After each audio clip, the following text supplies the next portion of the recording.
all-out Preeti Zinta versus Kerala Congress war.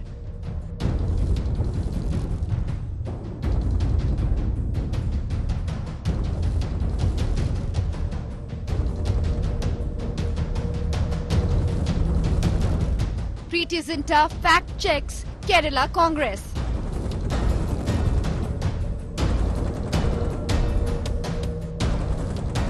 Tharoor sidelined in Congress, BJP mocks.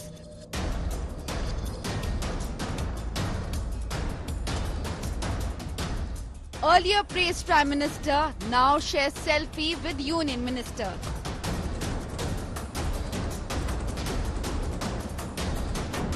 Shashi Tharoor in Congress exit mode.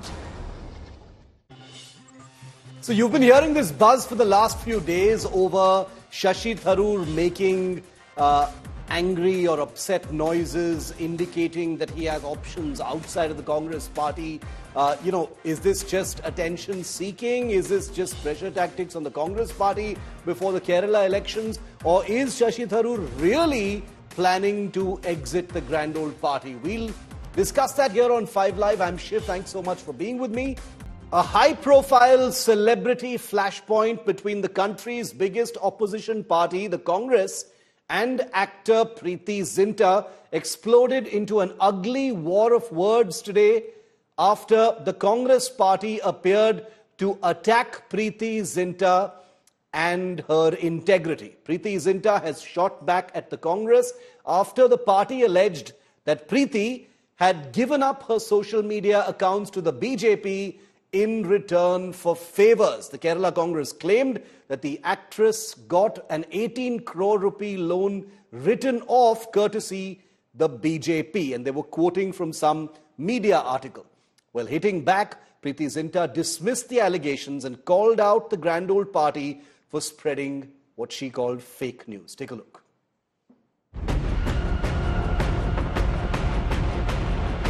War breaks out between Preeti Zinta and Congress. The Bollywood actor blasts Kerala Congress for promoting fake news targeting her.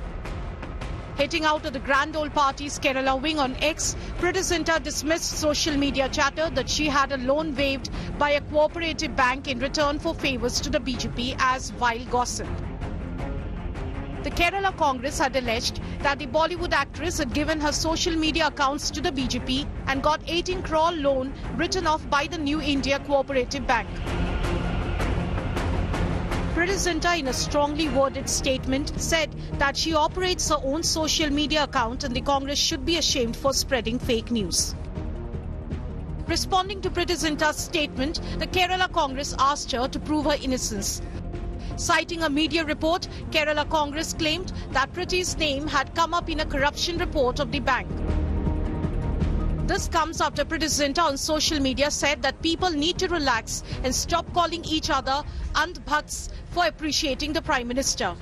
With Shivimol KG, Bureau Report, India Today. Well, staying with the Congress and particularly in Kerala, the other big story that's been buzzing in the headlines this week is over Shashi Tharoor. Things seem to have gone quite sour between Congress MP Shashi Tharoor and the party leadership. Days after praising Prime Minister Modi following his visit to the United States, Tharoor shared a selfie today with Union Minister Piyush Goyal that has now led to even bigger rumours of Shashi Tharoor's rift with the Gandhi family and the leadership of the Congress. The BJP, meanwhile, has mocked the Congress party. The Congress MP, Shashi Tharoor, and his praise for the Modi government over a trade deal with the UK and a selfie with Union Minister Piyush Goyal has once again brought into focus what people see as some kind of a souring of ties within the party. There's been a lot of buzz over how this has been precipitated. Does Tharoor want to be the chief ministerial face of the Congress party going into the Kerala elections scheduled for the middle of next year? Well, Tharoor's recent praise for the Congress's political rivals has clearly not gone down well with the Congress leadership that brooks no such balance in commentary. He also appeared to have ruffled feathers of the Congress in Kerala by highlighting the absence of a leader in the unit. The remark comes a year ahead of the Kerala elections, like I said, and the knives are out for Shashi Tharoor within the Congress party. The BJP, meanwhile, like I said, is mocking the Congress party and having a jolly laugh at this latest eruption in a party that seems to lurch from one crisis to the other. First, let's listen in to what Shashi Tharoor said about Prime Minister Modi. This was the beginning of this entire headline. So far, I must say that what we've seen from the press statements by both the Prime Minister and by President Trump are very encouraging, because it looks like some of the big concerns we all had have been addressed. For example, on the question of trade and tariffs, they've decided to sit down together and do a serious negotiation that will conclude by the fall, which is the autumn, September, October of this year.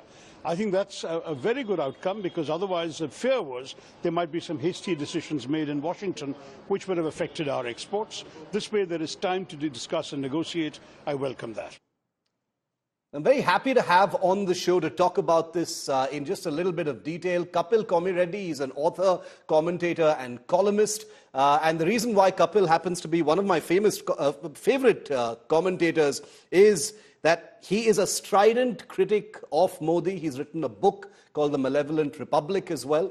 But he also calls a spade when it comes to the Congress party. And that's the reason why, unlike so many other political commentators out there, you can't put Kapil in one camp or the other. Kapil, good to see you. Thank you very much for being with me. I'd like to kick this off by quoting one of your tweets on this topic at hand, Kapil, on Shashi Tharoor and his supposedly souring relations, with the leadership of the Congress party. Kapil says, and I quote, "Retire as youngest second in command of the UN, reject cushy sinecures with 7-figure fees, win 4 Lok Sabha elections from a communist citadel, and then, rather than respect and responsibility, receive scorn from a deadbeat dynast whose career is a living mockery of merit." I'll let you explain that, Kapil. Who do you think I was speaking about when I said deadbeat dynast? Yeah. So we have a situation in which one of the greatest assets of a political party that is decaying is unhappy and wants to leave. I don't know if he wants to leave, but he's pretty unhappy, and the media reports seem to suggest he said he has options. Why has it come to this? Why is it that the Congress party cannot retain a figure like Shashi Tharoor within its fold, somebody who's completely committed to its ideology and somebody who really is a champion of the original vision of the Congress party, which is a plural, secular, democratic India? And that is because Congress party has ceased to be that long time ago, but now under Prime Minister Modi, it's become really a cult, a family worshipping cult in which anyone who challenges the family or is seen to be a threat to the heir apparent is put in his or her place.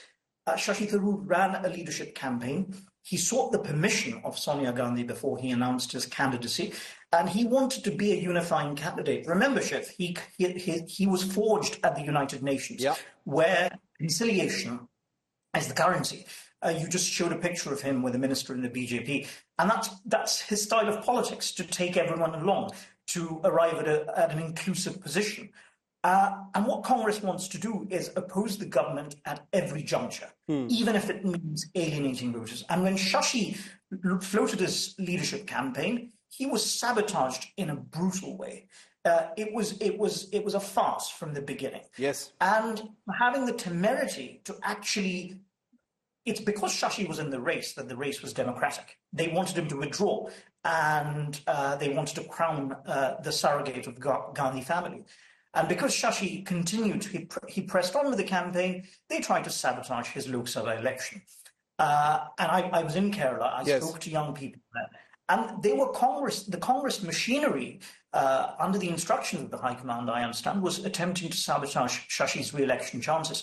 He nonetheless won the election, came back to Delhi, and he was again sidelined. He's an eloquent speaker. And quite a few people have said, even those who felt that he would never be the president, felt that he should be the leader of opposition.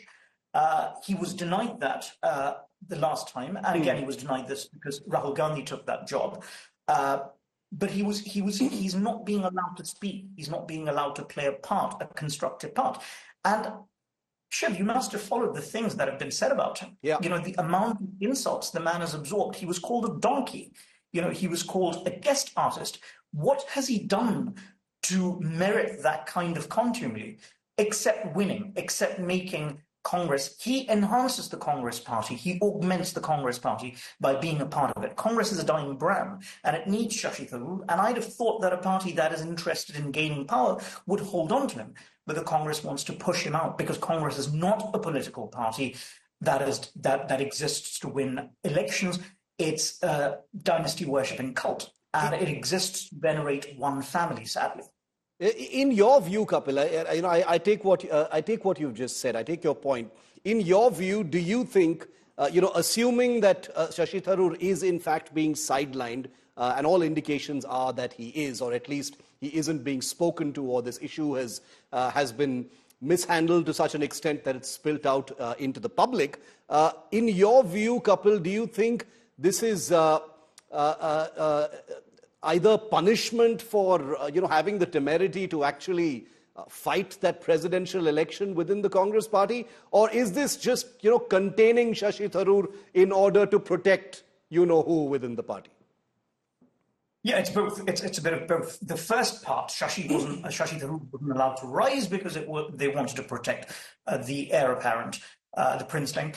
But now that Shashi nonetheless pressed on, and in spite of the fact that he was given, voting lists without the names of voters within the Congress party, he managed to get the largest number of votes for any opponent in a democratic contest in Congress's history.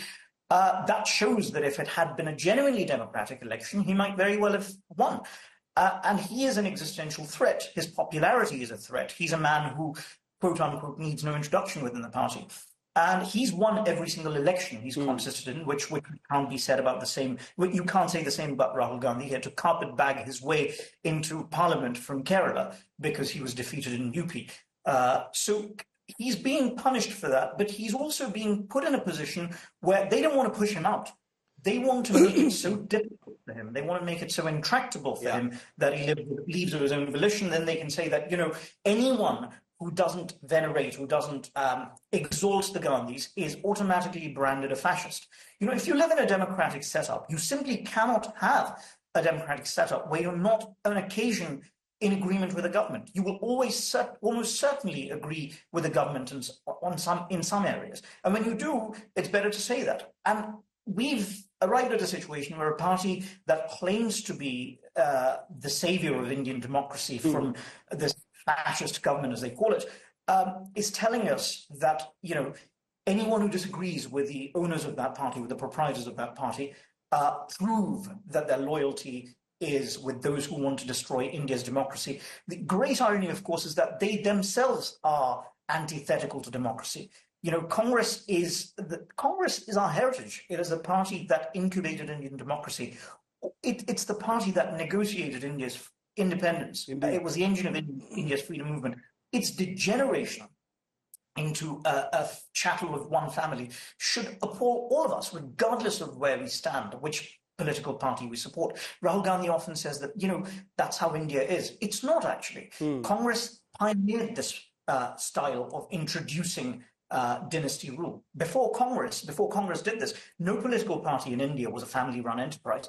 Congress normalized it. Because Congress was this great venerated political party, once Congress did it, it seemed okay for others to do it. So Congress has a special responsibility to purge itself of this sickness. And I just want to add one more thing, which is that, Shashi Tharoor has lived a life of, he's absorbed so many insults and he's continued to remain within the party. And I was reading a piece, I think it was in your magazine, where congresspersons, quoted anonymously, stated that, he's just not in touch with the party, as if he's some sort of, despite being in the party for so long, he's an outsider. I just want to say that in Telangana, where Congress just won an election last year, they brought in as a chief minister a man who's an interloper, who until 2017 was not even a member of the.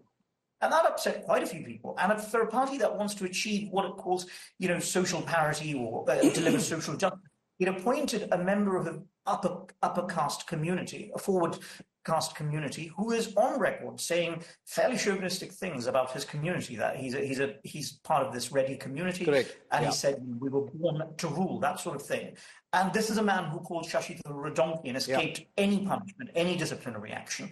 And that's because, you know, he spoke the right things about the prince. Interesting. Kapil, I appreciate your words and thank you for taking the time out at short notice for being on the show. Look forward to reading more of your writing on this topic. I know you will be. Thanks again. See you again on the show soon, Kapil. Thank you very much. Now, remember, one of the things that Kapil said is so true, that Shashi Tharoor has been in the Congress for a very long time, but he still feels like an outsider. He clearly hasn't been utilized enough, even though he's a 4-time MP. But the obvious question now is, what next for Shashi Tharoor? Does he really have options? Or does this elite leader, is he only indulging in some muscle flexing and pressure tactics over what his political future within the Congress is really going to be? I can think of no two people better to comment on this than Swati Chaturvedi, author and columnist, and Rashid Kidwai, author and political commentator, and a person who's written more about the Congress than perhaps anyone in the country right now. Swati, I should tell our viewers first off, is actually the person who broke this entire hangama over Tharoor being in exit mode. You know, most people are saying podcast on the Indian Express. It was actually Swati's tweet that set the cat among the pigeons and, set newsrooms alight late in the evening when it was suggested that Shashi Tharoor is about to drop some kind of a nuclear bomb. Swati, welcome. First to you, what is going on? What is Shashi Tharoor trying to do here? Is he really in, what we TV walas call exit mode? Or is this just pressure tactics? Well, Shiv, first, thank you as usual for being scrupulously professional and giving me credit. Actually, the Indian Express podcast was apparently recorded 10 days ago. And I heard from my sources, and I also got a quote from Shashi directly about the fact that he's clearly extremely unhappy and, the kind of pressure that's being put on him. Now, what you said, and I heard Kapil earlier, I think it's a bit of both. I mean, we are looking at the Kerala elections, which, by the way, the Congress has now lost for the last 2 terms. Yeah. Which is unheard of. Earlier, the Congress party and its palace coteries to say if Rahul Gandhi contests from Kerala, that'll ensure a sweep of the party in Kerala. Well, he did from Wayanad. The party didn't sweep. The party lost to the left. So if Shashi Tharoor is positioning himself as a CM face, he has every right to, because he's won his election from a very tough constituency 4 times. He's a 4-time member of the Lok Sabha, and he's not really one of those elitist leaders who doesn't ever go to the constituencies there every weekend. He's 24/7 into politics. Yeah. For some bizarre reason, the Congress party has decided that Shashi Tharoor is a threat. Now, they didn't let him speak in the budget session. I mean, I can't think there are very few leaders left in the Congress. Both of us know how Rahul Gandhi has presided over a talent drain of the magnitude not seen in Indian politics. True. We start from Himanta Biswa Sarma, we go to Jyotiraditya Scindia, we go to Jitin Prasada, we go to Milind Deora. The list is endless. People are now fleeing the Congress party and joining tiny regional parties which have literally no future. Yeah. So you can imagine what the state of the politics in the Congress is. So Shashi Tharoor, if he says that, I want to be considered to be the CM face for Kerala, I don't think is over-ambition. He's really worked really hard for the job. Yeah, okay. Why the Congress perceives him as a threat, why the Congress is so intolerant of its own talented leaders is something which is a befuddling mystery, because you have K.C. Venugopal, who is this great big leader who's unsurpassed in the Congress, who probably can't even win a Zilla election, I mean, I'd love Rahul Gandhi to tell the country which constituency does K.C. Venugopal cater to. But K.C. Venugopal is now in the Lok Sabha, Swati. He is in the Lok Sabha, but, he's the organizational secretary. Where is the Congress on the ground in any state? Understood. Yeah, point taken. One last thing. I mean, Rahul Gandhi has presided over the Congress losing 88 elections and 3 general elections on the trot. What record is this? Rashid, how is the Congress looking at this situation? I mean, there's been no official word. They've refused to participate in debates. I am anyway still blacklisted by the Congress party, so they don't come to my debates anyway. But, what are the leaders of the Congress doing about this whole l'affaire Tharoor? Yeah. So I think, Shiv, the biggest problem is lack of communication. I think the entire thing is not out of hand. On a Friday, there is a meeting of Kerala MPs, and where as you rightly pointed out, K.C. Venugopal is himself a member of parliament, so is Priyanka Gandhi and Shashi Tharoor. So there will be some, sparks may fly. I don't see, Shashi Tharoor being on the exit mode. Shashi Tharoor wants an answer to an issue which is very important, and I think it deals with a whole gambit of actually subjects. That he sought a meeting with Rahul Gandhi, and whatever transpired between the two, the privileged information was leaked in a section of media, social media in Kerala. Now Rahul Gandhi has not spoken, so as Shashi Tharoor has not spoken. He's not spoken, to me and to several others who are in touch with him. And so, how is that information, come out? Yeah. So was it K.C. Venugopal, because he is seen as a villain of the piece? Now there is no answer from the Congress communication department, spokesperson, Rahul Gandhi, Mallikarjun Kharge, all these things. So I think before making any next move, Tharoor would wait for the Congress response. You see, to say that, and I was hearing Kapil very attentively. Many of it's Kapil's own assessment and all. I think in Kerala, remember Shashi Tharoor was Sonia Gandhi's fined after he lost that UN election. When he entered politics, in Kerala there was a lot of hostility was there, and some of the people who were opposing him, and they are also now in BJP, like Tom Vadakkan and others. So Sonia Gandhi gave him ticket from that because there was a lot of party hierarchy, the perceived notions of hierarchy. He was given ticket. He was made minister in Manmohan Singh government. So it's not that he has not had to contest and to be a chief ministerial face. It requires any political party. It requires a lot of great. And I think when you say that about becoming leader of opposition, he should have thrown a challenge. He should have forced a contest on CBP election. I remember telling him that in 2019 also. For some reason, Mr. Tharoor has not contested CBP election. So if he wants to become chief minister, he can announce his candidature. He can fight assembly election. He can get. See, there is a survey supposedly had been done where it's saying 48% of people, want Shashi Tharoor as, next chief minister of Kerala. Now, we have seen this kind of surveys with several surveys. Arvind Kejriwal had also got it done. But, sometime by the time results are held, it's a different thing. It's an evolving situation. Last thing I would say, let's not jump to any conclusion. Okay, very interesting. I'm out of time, but I wanted to squeeze in quick 20 seconds to Swati. Swati, Rashid says, this issue is still resolvable. There's going to be a meeting on Friday. Do you think all the buzz around it has already made it kind of ugly? Or do you think there is going to be a possible fix here? I'll take only 20 seconds. The meeting that Shashi Tharoor had with Rahul Gandhi, thought Rahul Gandhi was polite, courteous, but non-receptive. Non-receptive in the Congress. Rahul Gandhi is non-receptive. Nobody's going to really hear you. The second of all, I think at this point, Shashi Tharoor is in the Congress only to spite leaders. All the Kerala Congress leaders against him. He's kind of, staying in there just to kind of rub their noses into it. Because we saw today also, he's taken a very defiant optic route. Where he's put on his picture with Piyush Goyal. Correct. So I think that's pretty indicative of what's happening. Okay, so there's muscle flexing, there's pressure tactics, but also it looks like he doesn't want to overtly blow this up. I agree with Swati, that picture was definitely, a bit of needling at a time when there's already so much being said about the complexion of that relationship and where it's actually headed. We'll keep a very close watch on it. Rashid and Swati, thank you so much for being with me here on 5 Live.